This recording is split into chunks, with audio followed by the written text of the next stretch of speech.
Sa akin mas maganda kasi at least peaceful. Opo.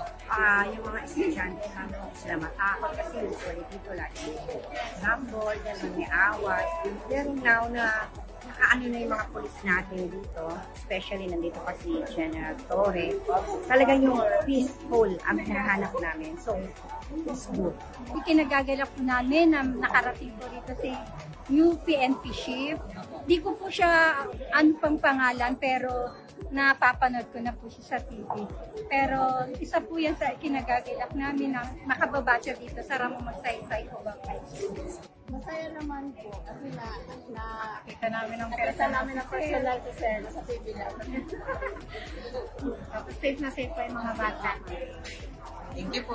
Feel po namin na secured po kami since ang Ramon Magsaysay is napupuntahan po ng mga police chief tsaka magiging masaya po at ligtas sa mga estudyante.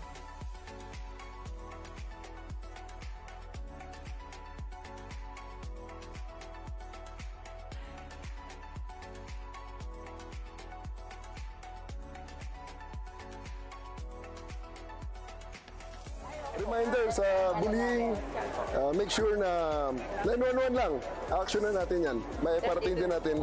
911, pwede kami umaksyon. Alright? So, 911, parating nyo sa amin, katulong namin ng mga teachers para ma-actionan kung may nagbubuli sa inyo. Let's make the schools a safe space. Thank you, Sir Torres! Maraming salamat din.